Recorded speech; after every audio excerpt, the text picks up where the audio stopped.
Good morning and welcome to BJC Mitzvah Day number 195, part 2. Using the Sefer Hachinuch Mitzvah that keeps us on its way.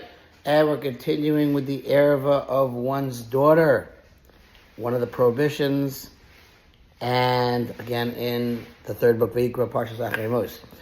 The underpinning of the laws of this mitzvah, that is, the details of how the sages of blessed memory derived it exegetically, and from which verse they derived it, is set forth in the Gemara tractate Yevamos. For the sages stated there, concerning one's daughter, the actual prohibition against cohabiting with her is derived through scriptural exegesis. For Rava said, Rav Yitzchak bar Avdimi told me, the prohibition is derived through a Gezerah Shava based on the common words Heina, Heina. And then the punishment for transgressing this prohibition is derived through Gezerah Shava based on the common words Zima, Zima. The Chinuch begins a lengthy elaboration of the derivations of Heina, Heina, and Zima, Zima.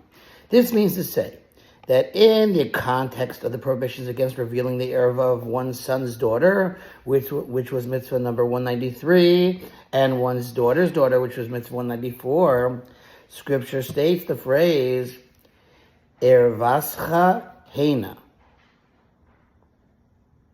They are your own ervah.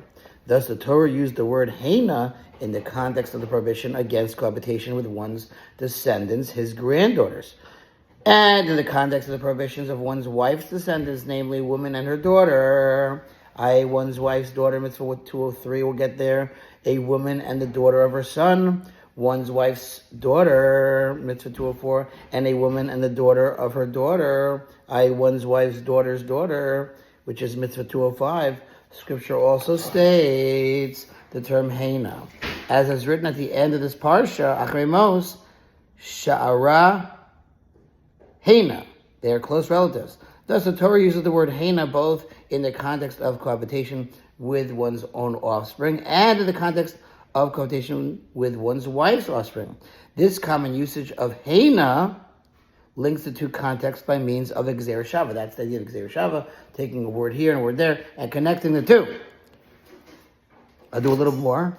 We can now derive, just as there in the context of one's wife's offspring, it is clear that her daughter is prohibited along with her granddaughters, as the prohibition of her daughter is explicitly written there.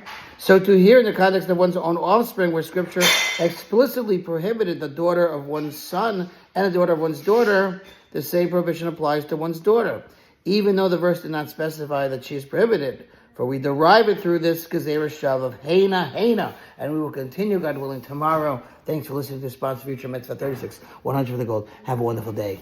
Good Chodesh.